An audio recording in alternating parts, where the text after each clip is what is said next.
Immunity की बात पहले कर लेते हैं कि इम्यूनिटी क्या बला है, क्या लोग समझते क्या इस चीज से। देखिए, जी, इम्यूनिटी एक जी, ऐसी जी। चीज है, जैसे जैसे हम बाहर निकलते हैं, बारिश हो रही है तो हमने जो छाता ले लिया या हमने एक बरसाती पहन ली, जी, तो हमारा उससे बचाव है, वो हमारी इम्यूनिटी है। जी। ऐसे ही शरीर के अंदर एक इनेट इम्यूनिटी होती है। इनेट इम्यूनिटी का मतलब होता है कि ऐसी हमारी प्रतिरोधक क्षमता होती है जो हमें, जो आमतौर पर बीमारियां होती है उनसे बचाती है। अब आप देखोगे कुछ लोग ऐसे होते हैं जो बारिश होती है तो बहुत भीगते हैं, बहुत मजा आता है उनको, और कुछ भी नहीं होता उन्हें। लेकिन ऐसे भी लोग होते हैं जो थोड़ा सा भीग जाएं तो उनको सर्दी जुकाम हो जाता है, बुखार भी हो जाता है, किसी किसी को निमोनिया भी हो जाता है। तो ये क्या अंतर, जी, क्या है अंतर? ये है उनकी इनेट इम्यूनिटी। कुछ लोग ऐसे होते हैं जो बाहर रोज खाते हैं, ठेलों पे आप जब देखो ठेले पे नजर आते हैं, वहां कभी गुपचुप खा रहे हैं, कभी चाट खा रहे हैं, कभी कुछ खा रहे हैं, और उन्हें कुछ भी नहीं हो रहा होता है। जबकि कुछ लोग ऐसे होते हैं जो एक दिन कोई बाहर की चीज खा लें तो उनको तो दस्त लग जाते हैं, तकलीफ हो जाती है। ये क्या है? जी। ये इन्नेट इम्यूनिटी। ये ऐसी एक प्रतिरोधक क्षमता होती है जो हर व्यक्ति के अंदर होती है, और वो उसको आमतौर पे जो होने वाले जो भी संक्रमण है उनसे बचाती है। इनेट इम्यूनिटी के साथ आप पैदा होते हो। जैसे आप पैदा होते हो तो कुछ आपको एंटीबॉडीज अपनी माँ से मिलती है, कुछ हुँ, एंटीबॉडीज हुँ। आप कुदरती तौर पे बनाते हैं। और जैसे आप बड़े होते हैं, कई तरह के कीटाणुओं के संपर्क में आते हैं, वायरस के संपर्क में आते हैं, तो धीरे धीरे आपके अंदर एंटीबॉडीज बनती हैं। ये सारी एंटीबॉडीज आपको आमतौर पे होने वाले या मौसमी बुखार जुकाम होने वाले जो चीजें होती हैं उनसे आपका बचाव करती है। तो ये हुई इनेट इम्यूनिटी। लेकिन जब ऐसे में ऐसी कोई कीटाणु से, विषाणु से, जिससे आपका कभी पाला ही ना पड़ा हो, जी। वो अचानक आपके अंदर प्रवेश करे, अब उससे कैसे लड़ना है आपके शरीर को उसको मालूम नहीं। क्यों? हुँ, क्योंकि ये हुँ। तो नया है। ये तो ऐसा दुश्मन है जिससे हमने कैसे लड़ना है हमें मालूम नहीं। इसको हराने के जो तौर तरीके होते हैं हमारे शरीर ने सीखे ही नहीं। इसके खिलाफ कैसे एंटीबॉडी बनाए, कौन सा मिसाइल काम करेगा, कौन सी गोली काम करेगी, हमें पता ही नहीं इसके जी। बारे में। तो ये जो नया आ जाता है दुश्मन, नया दुश्मन जो आ जाता है, तो भी हमें नहीं पता लगता है कि हमें कैसे इसको हैंडल करना है। और ये जब तक हम सीखते हैं, जब तक हम जानते हैं, तब तक ये नुकसान कर जाता है हमारे शरीर में, तकलीफें बहुत सारी कर हुँ, जाता हुँ। है। ऐसा ही ये कोविड वाला जो वायरस है, कोविड 19 वायरस है, इसको नोवेल कोविड 19 कहते हैं। नोवेल का मतलब होता है नया।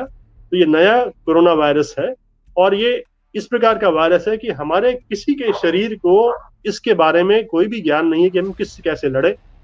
तो अंदरूनी जो हमारी क्षमता होती है रोगों से लड़ने की, वो इस वायरस के बारे में जीरो, कुछ नहीं है। तो हमने फिर कैसे लड़ना है भाई?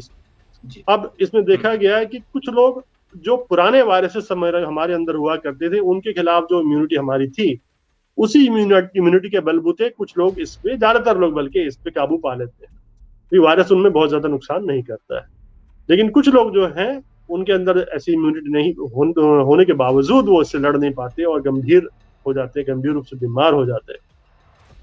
तो हमारे असल में क्या होता है, जब भी कोई नई चीज आती है, जब भी कोई अनसुलझी चीज होती है, नई बीमारी है, बड़ी बीमारी है, कुछ ऐसा है जिसके बारे में साइंस को अभी बहुत ज्यादा ज्ञान नहीं है। साइंस तो एक ऐसी चीज है जो समय से इवॉल्व करती है।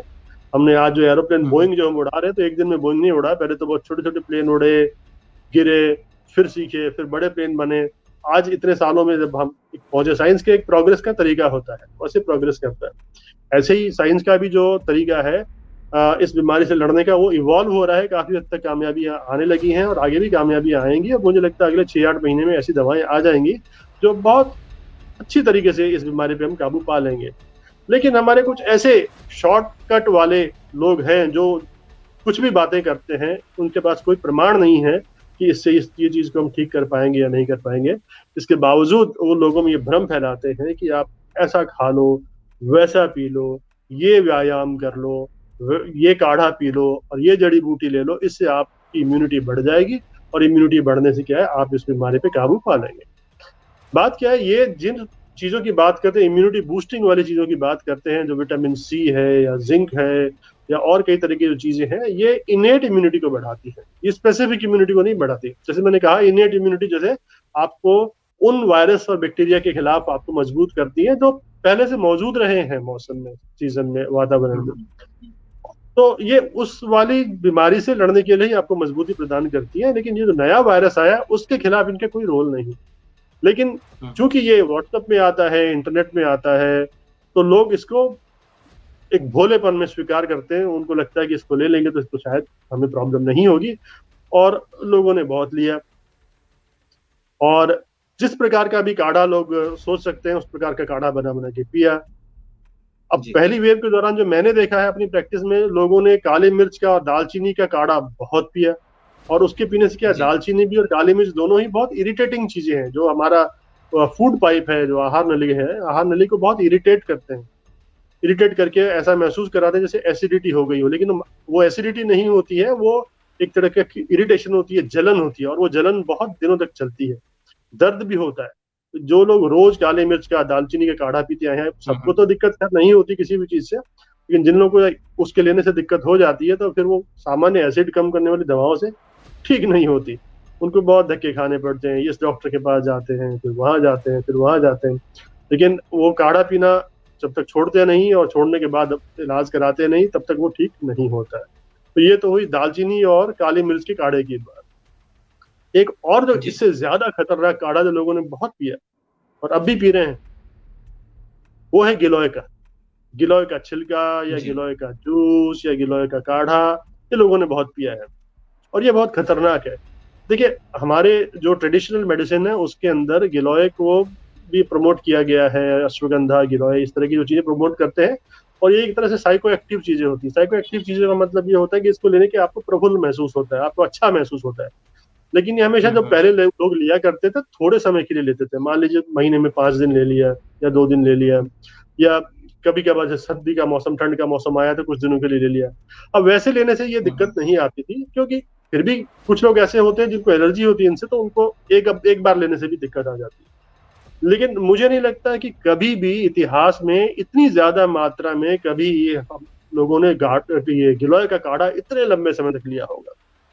अब जिन लोगों ने गिलोय का काढ़ा या गिलोय का छिलके का रस बहुत बहुत लंबे समय तक लिया है, महीने दर महीने लिया है, उनमें से बहुत सारे लोगों के लिवर में बहुत खराबी आई, लोगों को पीलिया हो गया उसकी वजह से। और ये टॉक्सिक हेपेटाइटिस होता है, मतलब जहरीला हेपेटाइटिस। और ये टॉक्सिक जी हेपेटाइटिस होके आगे चल के कुछ लोगों में लिवर फेलियर भी हुआ। लिवर फेलियर होके लोगों की जान भी चली गई गिलोय का काढ़ा पीने की वजह से। अब कभी भी कोई भी आपको ये नहीं कहता कि आप महीना दर महीना आप गिलोय पीते रहो, कोई भी ये नहीं कहता आप इसको पिएंगे तो आपको कोई दिक्कत नहीं आएगी, हमेशा पीते रहो। लेकिन लोग कई बार क्या होता है, इतने ज्यादा भयभीत है, इतने ज्यादा डरे हुए हैं, उनको लगता है कि गिलोय तो हमें रोज लेना चाहिए, हमें काली मिर्च का काढ़ा भी लेना चाहिए।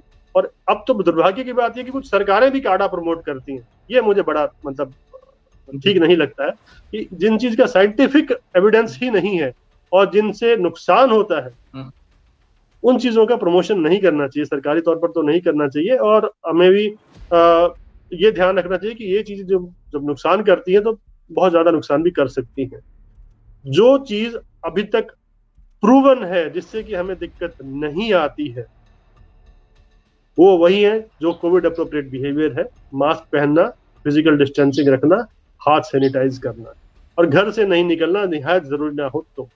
इसके अलावा कोई भी काढ़ा, अगर आप इनमें से चीजें नहीं करते, अगर आप मास्क नहीं लगाते, फिजिकल डिस्टेंसिंग मेंटेन नहीं करते, क्राउड में जाते रहते हो, तो आप कोई भी काढ़ा पी लो, कोई भी इम्यून बूस्टिंग मेडिसिन ले लो, आपको तो कोविड से नहीं बचाएगी वो किसी हालत में, बल्कि आप उल्टा नुकसान में रहोगे। आपके लीवर में खराबी हो जाएगी, पाचन तंत्र में खराबी हो जाएगी, परेशानी में रहोगे, कुछ खा नहीं पाओगे, तकलीफ होगे। इसलिए वो काढ़ा वगैरह बिल्कुल नहीं लेना चाहिए, संतुलित आहार लेना चाहिए। संतुलित आहार का मतलब होता है अच्छी मात्रा में प्रोटीन, फैट, कार्बोहाइड्रेट बराबर जो मात्रा होती है, विटामिन लेनी चाहिए, हरी सब्जियां लेनी चाहिए, फल लेने चाहिए, ये सब भरपूर मात्रा में लें। जिनको दूध टॉलरेट होता है पी सकते हैं, दूध दही खाएं। संतुलित आहार बहुत जरूरी है, अच्छी मात्रा में पानी पिए, फल खाएं तो बहुत अच्छा। फल नहीं खा पा रहे हैं, दांत कमजोर है तो रस ले। लेकिन जो नॉर्मल चीजें होती हैं जो आप पहले से खाते आए हो, उनको संतुलित मात्रा में लेना ही आपका इम्यूनिटी बढ़ाने का एकमात्र तरीका है। बाकी जो भी काढ़ा और जो नई आई हुई दवाएं हैं, ये केवल दवा बेचने वाले को ही फायदा पहुंचाती है, आपको नहीं पहुंचाएगी फायदा कुछ भी।